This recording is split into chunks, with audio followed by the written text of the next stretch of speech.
Hello friends, कैसे हो आप सब। और आज मैं आपके लिए क्लास 11 का कंटेंट लेके आया हूँ, जो कि है एमसीक्यू क्वेश्चन आंसर्स। तो चलिए इस पे थोड़ा सा डिस्कस करते हैं। हाँ, एमसी क्वेश्चंस हैं, पीडीएफ लिंक मैंने डिस्क्रिप्शन बॉक्स में पीडीएफ लिंक दे रखा है। तो चलिए वीडियो स्टार्ट करते हैं। हेलो फ्रेंड्स, तो आज मैं क्लास 11 की थोड़ी सी कंटेंट लेके आया हूँ। आज हम कंजर्वेटिव फोर्स यानी कि क्लास 11 के एनसीईआरटी चैप्टर से बात करेंगे। आज बस थोड़े से मल्टीपल चॉइस क्वेश्चंस मैं डिस्कस करूँगा। पहला, what exactly is a conservating force conserving. Option है फोर्स, एनर्जी, वेलोसिटी, एक्सेलरेशन। तो इसका आंसर होगा एनर्जी। तो इन कंजर्विंग, तो इन कंजर्विंग, तो इन कंजर्विंग, तो इन कंजर्विंग, तो इन कंजर्विंग। तो एनर्जी जो होता है, energy conservation on the both side they are equal. Second पर आते हैं, the force that is not one of the conservative forces is frictional force, gravitational force, electric force, elastic spring force. तो इसका answer होगा frictional force. That is not one of the conservative forces. ये जो force आता है frictional force, this is an example of a non conservative force. और ये जो gravitational force, electric force, elastic spring force, ये जो तीनों है, ये कंजर्वेटिव फोर्सेज है। थर्ड क्वेश्चन है, a field in which the work is done in a moving body along a closed path is zero is called electric field, conservative field, magnetic electromagnetic field या none of the above। तो इसका answer मैं 2 minute मैं थोड़ी time देता हूँ। हाँ, तो फ्रेंड्स इसका आंसर होगा conservative field। A field in which the work is done in a moving along a closed path is, friends इस लाइन को गौर कीजिए, closed path is zero is called conservative field। When a force is parallel to the direction of motion of the body, then work done on the body is zero, minimum, infinity, maximum।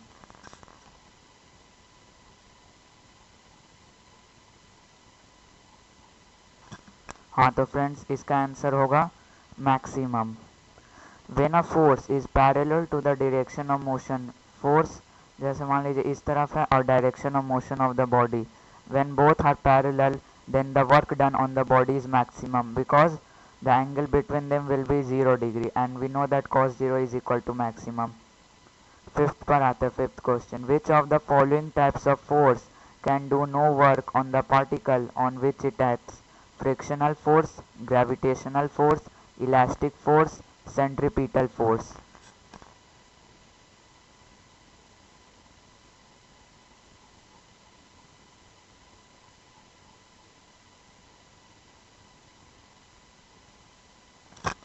हाँ, तो friends इसका answer होगा centripetal force. क्या है question, which of the following types of force can do no work on the particle on which it acts.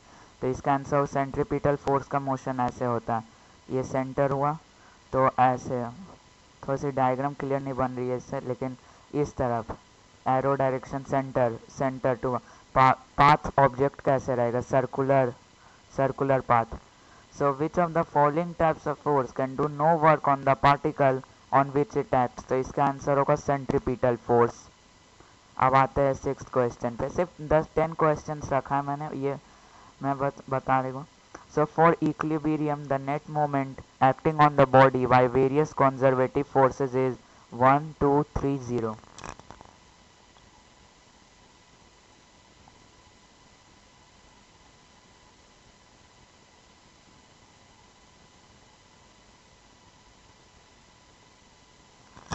हाँ, तो friends इसका answer होगा 0। इसलिए क्योंकि फॉर इक्विलिब्रियम क्या कहता है कि when the sum of the algebraic sum of forces about a point is 0, static equilibrium हो चाहे dynamic equilibrium, the net moment acting on the body by various conservative forces is 0। अब ये conservative forces, अब आते हैं seventh question पर, यानी कि F is equal to F। Now seventh question है, the conservative frictional force always acts dash to the surface of the application of the friction, tangential, perpendicular, parallel, normal।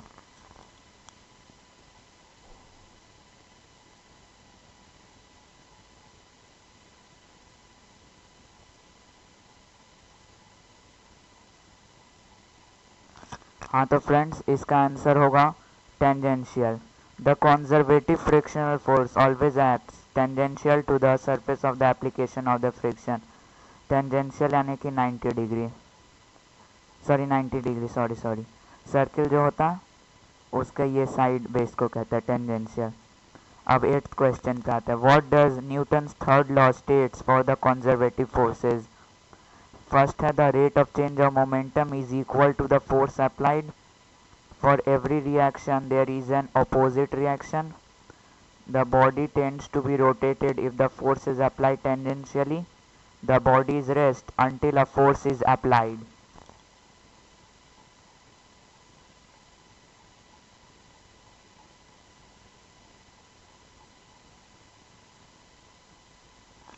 हाँ तो friends इसका answer होगा second. For every reaction there is an opposite reaction. ये है Newton's third law of conservative force. ये बस याद रखना है, Newton's first second and third law. For every reaction there is an opposite reaction. अब 9वां क्वेश्चन यानी कि 9th question, if any external conservative force also is applied on the distributed loading then options are the net force will act at the centroid of the structure only. The net load will not be formed as all the forces will be cancelled. The net force will act on the base of the loading horizontally. The net force will not be considered. There would be a net force of the distribution, rest will be the external forces.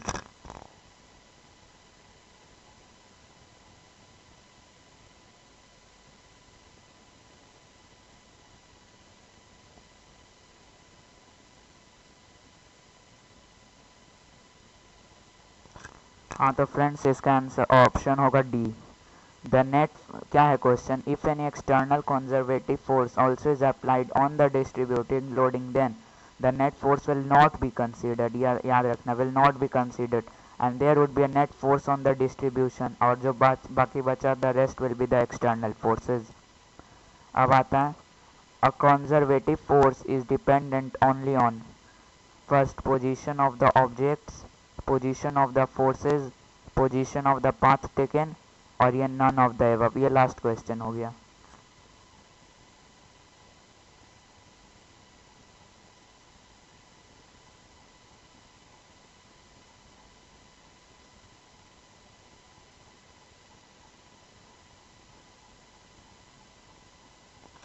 हाँ तो friends इसका answer होगा A, position. A conservative force is dependent only, ये word याद रखना, only on the position of the objects, न कि forces, ना कि पाथ टेकन, और ना तो नॉन ऑफ देम। फ्रेंड्स बस ये इसमें 10 क्वेश्चन ही थे। ये बस एक छोटी सी मैंने वीडियो बनाई एमसीक्यू के बारे में। एक्चुअली कंजर्वेटिव फोर्स जो है इस चैप्टर के ऊपर मैं बहुत जल्दी कंटेंट रिलीज़ करने वाला हूँ, और साथ साथ एक क्वालिटी नोट्स के साथ। फ्रेंड्स प्लीज़ चैनल को सब्सक्राइब कर लीजिए ताकि आपको ये नोट्स सही समय जैसे मैं रिलीज़ करूँ तो आपको ये कंटेंट में। आप प्लीज़ वीडियो को लाइक और शेयर ज़रूर कीजिएगा। Thank you. Thanks friend for watching the video and once again I want to say, मैं कहना चाहता हूँ कि प्लीज़ वीडियो को लाइक कीजिए, शेयर कीजिए और चैनल को सब्सक्राइब करना मत भूलिए। Thank you.